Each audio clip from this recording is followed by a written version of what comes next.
Hello and welcome to Overanalyze. My name is Levi and today I'll be covering District 27 2A.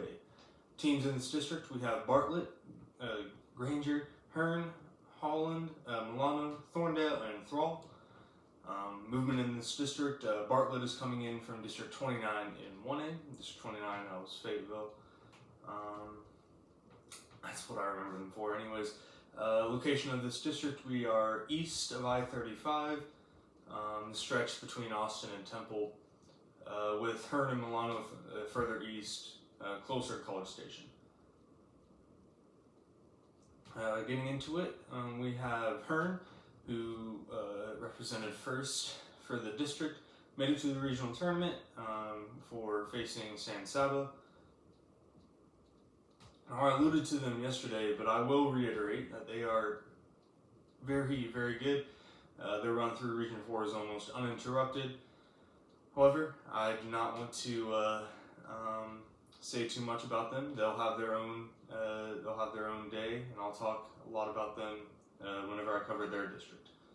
Hearn went 9-1 in district, splitting with Thorndale. A very, very close matchup, decided by a few points each.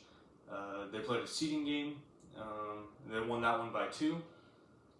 So again, super close. As I'll cover in a second here, winning that game was extremely important for playoff success. I'll say why here in a second. Let's see. Hearn didn't really have any other close games, winning by no less than 20 in the other 8 games. It's a lot. They have 9 players uploaded to the roster and 0 seniors. I mean, bringing back everyone.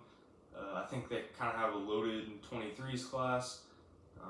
Going to be seniors, so I think they could make a run to state. They have good of a chance as anyone, really. Probably the best chance out of anyone to beat San Saba and make it to state. I mean, it is possible, and I could see it happening. Next is Thorndale. Thorndale, they got unlucky. Their second round matchup was Normandy. They lost by 2. Yeah, it's just, I don't like it whenever the matchup happens this way, but it just kind of had to happen. It's unfortunate. These teams should have met later in the playoffs, but it's just something that's going to have to happen, something that happens every once in a while. Thorndale, they went 9-1 in district, splitting with Hearn. Similar story, blowouts, pretty much all the other 8 games, except Holland in one of the games got it to 12, which is better, certainly, but other than that, no less than 20, so same thing basically. Now, full disclosure, this district is pretty good top to bottom. It's just like Hearn and Thorndale are kind of just even the next level, which is crazy because kind of the other 4 teams who were in this district were pretty good last year. Let's see, they have 13 players uploaded to the roster and 2 seniors. So that's not a significant amount. It's still Hearn bring back everyone. It's going to be difficult to maintain, to probably even take a game, although certainly can happen. Likely that it will happen, honestly. Anyways, next is Holland. Holland got 3rd, lost in by District 2 Shiner.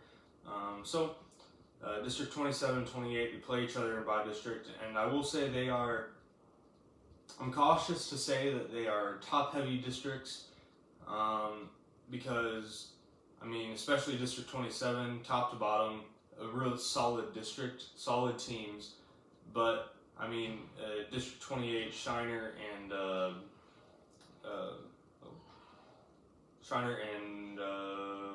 Weimer, they are just kind of a tier above.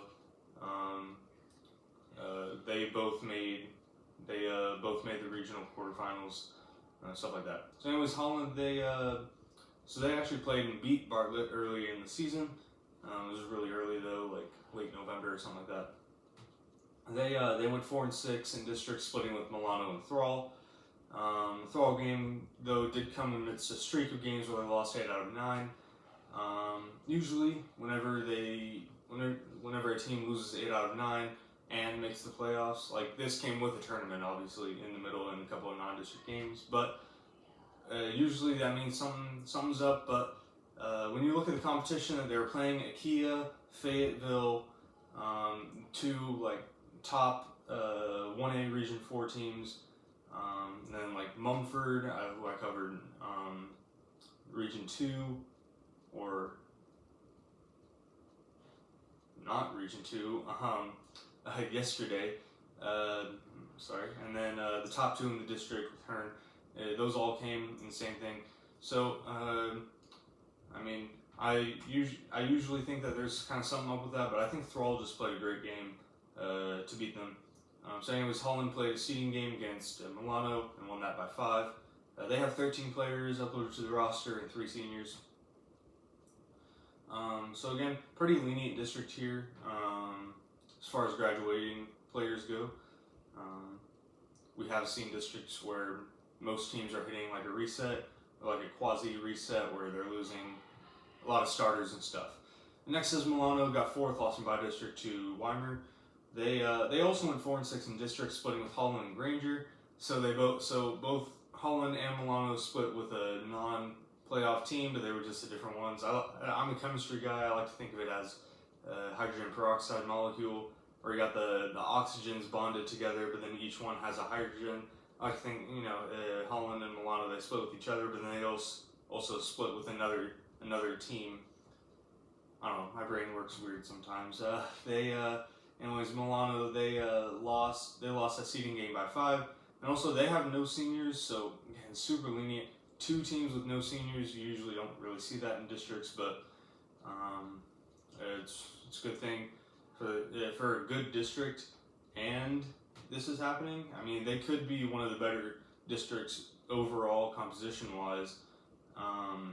Even in 2A, but certainly Region 4 in 2A. Let's see. Next is Granger. Granger went 3-7. They're actually really close to grabbing a playoff spot. They obviously split with Milano, but in the 3 games where they did not beat Milano and Holland, they lost by 7, 11, and 11, which is certainly not like, it's not nail-biting, like super down to the wire stuff, but I mean, even if they pull out a couple of plays to win one of those games, they would have been in the playoffs no matter who it was that they beat, because it would have dragged that team down to 3-7 and pushed Granger up to 4-6. So they were pretty close. They have 11 players and 1 senior, so they do have a shot. I say they have a considerable shot at making the playoffs or tying with a chance for a play-in. Alright, final predictions time. I have Hearn at 12-0, Thorndale 10-2, Milano 8-4, Holland 5-7, Granger 5-7, Thrall 2-10, and Bartlett 0-12. Bartlett, some bad luck there. Just they came from a district, they got second in their 1A district, won a playoff game, I believe, and it's just coming to 2A is always difficult from 1A. But then also coming into a really good district, top to bottom. Just every team here is pretty good. It's just a really solid district. I keep saying it, but it's true. So I have a Holland and Granger split, and everyone else kind of separates slightly, though. I still expect super contested games between Hearn and Thorndale, very contested games between Milano, Holland, and Granger, no matter really what happens. Then even Thrall and maybe even Bartlett can steal a couple of games. So yeah, that's all I have for District 27 2A. Tomorrow we'll cover District 28. So yeah, until next time, thanks for watching.